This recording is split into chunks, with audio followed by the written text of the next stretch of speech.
നമ്മൾ ഉണ്ടാക്കാൻ പോകുന്നത് സോയ ചങ്ക്സ് ഫ്രൈ ആണ്. അപ്പൊ ഇതിന് ഒരു പച്ചമുളക് ഞാൻ ഇങ്ങനെ ചെറുതായിട്ടൊന്ന് നീളത്തിൽ അരിഞ്ഞിട്ടുണ്ട്. പിന്നെ ചെറിയുള്ളി 2 എണ്ണം എടുത്തിട്ടുണ്ട്. ഒരു സവാള നീളത്തിൽ അരിഞ്ഞെടുത്തിട്ടുണ്ട്. അപ്പൊ ഇത്രയും വേണം നമുക്ക് വേണ്ടത്.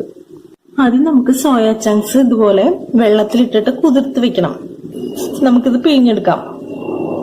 അപ്പൊ ഞാൻ മുഴുവനും എടുത്തിട്ടുണ്ട്. ഇനി നമുക്കിതൊന്ന് ഫ്രൈ ചെയ്തെടുക്കാം.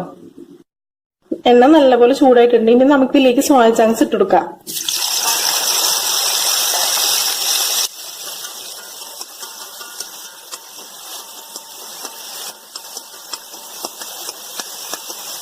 നമുക്കിതൊന്ന് ഫ്രൈ ചെയ്തിട്ട് എടുക്കാം. നമ്മൾ ഇതിൽ കുതിർത്ത് വെച്ചപ്പോൾ ഇത്തിരി ഉപ്പിട്ടിട്ടുണ്ടായിരുന്നു. അതുകൊണ്ട് ഇതിലേക്ക് ഇനി ഉപ്പ് ആഡ് ചെയ്യേണ്ട ആവശ്യമില്ല.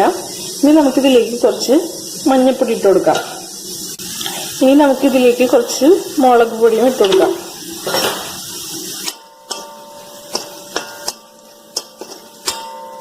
ഇനി നമുക്കിത് നല്ലപോലെ ഒന്ന് മിക്സ് ചെയ്തിട്ടെടുക്കാം. നമ്മൾ കുതിർത്ത് വെച്ചപ്പോൾ ഇതിൽ നമ്മൾ ഉപ്പിട്ടിട്ടുണ്ടായിരുന്നു. അതുകൊണ്ട് പിന്നെ വീണ്ടും ആഡ് ചെയ്യേണ്ട ആവശ്യമില്ല. നമുക്കിത് നല്ലപോലെ ഫ്രൈ ചെയ്തിട്ട് മാറ്റി വയ്ക്കാം. ഇപ്പൊ സോയ ചങ്ക്സ് ഫ്രൈ ആയിട്ടുണ്ട്. ഇനി നമുക്ക് ഇതെടുത്ത് മാറ്റാം. ഇനി നമുക്ക് സെയിം എണ്ണയിലേക്ക് നമ്മൾ നേരത്തെ എടുത്തു വെച്ചിരുന്ന ഐറ്റംസ് സവാള, അതുപോലെ പച്ചമുളക്, ചെറിയുള്ളി ഇതൊക്കെ ഇട്ട് കൊടുക്കാം.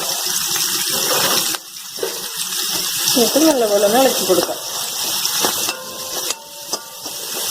ജിഞ്ചർ ഗാർലിക് പേസ്റ്റ് അത് ഇത്തിരി ഒന്ന് ഇട്ട് കൊടുക്കാം.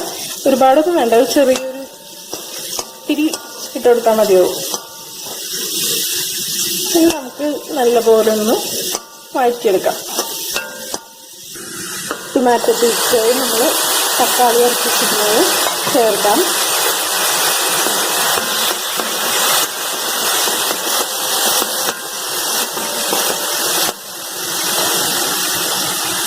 ഇനി ഇതിലേക്ക് കുറച്ച് ഉപ്പ് കൂടി ഇട്ട് കൊടുക്കാം.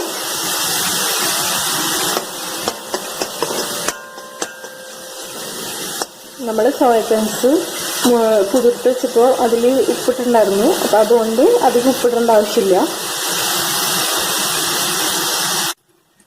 ഇതായിട്ടുണ്ട്. ഇനി നമുക്കിതിലേക്ക് നമ്മൾ വറുത്തിച്ചിരിക്കുന്ന സോയ ചങ്ക്സ് ഇതിലേക്ക് ഇട്ട് കൊടുക്കാം. ഇത് നമുക്കിത് നല്ലപോലെ മിക്സ് ചെയ്തെടുക്കാം.